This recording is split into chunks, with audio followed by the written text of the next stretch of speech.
एक ऐसा हीरो जिसकी मुस्कान पर लाखों लड़कियां मर मिटती थी, एक ऐसी हसीना जिसे दुनिया ड्रीम गर्ल कहकर पुकारती थी। जब इन दोनों की नजरें मिली तो सिर्फ कैमरे के सामने नहीं, दिलों में भी आग लग गई। धर्मेंद्र और हेमा मालिनी, ये कोई आम फिल्मी जोड़ी नहीं थी। ये थी एक ऐसी प्रेम कहानी जो हकीकत में किसी सुपरहिट फिल्म से कम नहीं। लेकिन क्या आप जानते हैं कि ये रिश्ता सिर्फ फूलों की सेज नहीं था। इसमें थे कांटे, समाज के ताने, एक शादीशुदा मर्द, एक सख्त माँ और दो मासूम बच्चे जिनकी मासूमियत भी इस मोहब्बत के रास्ते में आ गई। फिर भी जब दिलों ने फैसला किया तो पूरी दुनिया को झुकना पड़ा।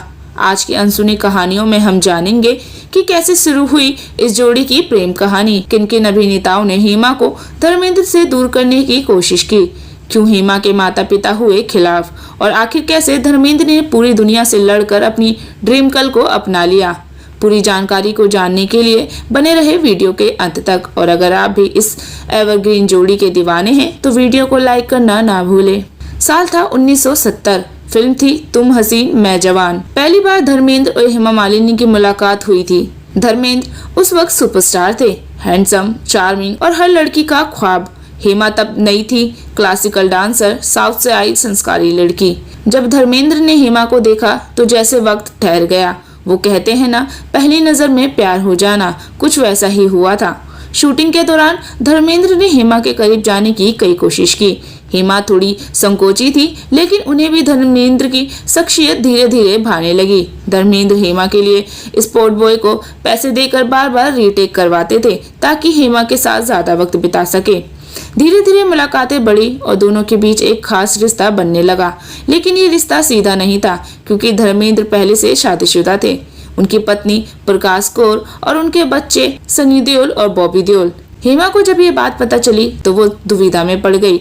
वो जानती थी कि समाज, परिवार और खुद का करियर सब कुछ इस फैसले से प्रभावित होगा, लेकिन दिल तो धर्मेंद्र के लिए ही धड़क रहा था। हेमा की मां जया चक्रवर्ती हमेशा उनके फैसले में सबसे ज्यादा बड़ा रोल निभाती थी। जब उन्हें पता चला कि हेमा एक शादीशुदा आदमी से प्यार कर बैठी है तो मानो भूचाल आ गया। जया चक्रवर्ती को ये रिश्ता बिल्कुल मंजूर नहीं था। उन्होंने हेमा को साफ कह दिया था, या तो वो धर्मेंद्र को छोड़े या फिर अपना घर। हेमा के पिता भी इस रिश्ते से नाराज थे। हेमा घर पर बंद कर दी गई, फिल्मों की शूटिंग से मना किया गया और उन पर हर तरह का दबाव डाला गया। लेकिन हेमा का प्यार अडिग था। उन्होंने माँ से कहा, मैं शादी करूंगी तो सिर्फ धर्मेंद्र से, चाहे कुछ भी हो जाए। इस बीच हेमा मालिनी की खूबसूरती और प्रतिभा पर बॉलीवुड के कई बड़े सितारे भी फिदा थे। संजीव कुमार तो हेमा से इतना प्यार करते थे कि उन्होंने बकायदा हेमा के घर रिश्ता भिजवाया। हेमा की माँ इस रिश्ते के पक्ष में थी, क्योंकि संजीव कुंवारे थे, सफल थे और साफ छवि वाले इंसान थे। लेकिन हेमा का दिल तो किसी और के पास था। उन्होंने संजीव कुमार का रिश्ता ठुकरा दिया। इसी तरह जितेंद्र से भी हेमा का नाम जोड़ा, लेकिन वो बस अफवाहें थी। हेमा का प्यार सिर्फ धर्मेंद्र के लिए ही था। धर्मेंद्र भी इस प्यार को निभाने के लिए हर हद पार करने को तैयार थे, लेकिन उनके सामने एक बड़ी दीवार थी, उनकी पहली पत्नी प्रकाश कौर, जो तलाक देने को राजी नहीं थी। कई सालों तक धर्मेंद्र इस उधेड़बुन में फंसे रहे। आखिरकार 1980 में धर्मेंद्र और हेमा ने इस्लाम धर्म कबूल किया ताकि वो दूसरी शादी कर सके। धर्मेंद्र ने अपना नाम दिलावर खान रखा और हेमा बनी आयशा बी। ये शादी बहुत ही निजी तरीके से हुई और इसके बाद दोनों ने दुनिया के सामने अपने रिश्ते को स्वीकार किया। 1981 में हेमा और धर्मेंद्र की पहली बेटी ईशा देओल का जन्म हुआ।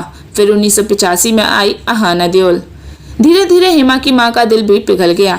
जया चक्रवर्ती ने अपनी नातिनों को गोद में लिया और इस रिश्ते को पूरी तरह से स्वीकार कर लिया। हेमा ने अपने फिल्मी करियर को थोड़ा धीमा किया और परिवार को प्राथमिकता दी। उन्होंने राजनीति में भी कदम रखा और एक संतुलित जिंदगी जी। धर्मेंद्र और हेमा मालिनी की प्रेम कहानी बताती है कि सच्चा प्यार आसान नहीं होता। रास्ते में समाज होता है, परिवार होता है और बहुत सी चुनौतियां होती है, लेकिन अगर इरादे पक्के हो तो प्यार हर रंग जी सकता है। एक ड्रीम गर्ल और एक ही मैन, दोनों ने अपने प्यार के लिए बहुत कुछ खोया, लेकिन जो पाया वो अमर हो गया। आपको ये कहानी कैसी लगी? क्या आपको लगता है हेमा का फैसला सही था? कमेंट में ज़रूर बताएं और साथ ही ऐसी और भी कहानियों के लिए हमारे चैनल को सब्सक्राइब करना ना भूलें।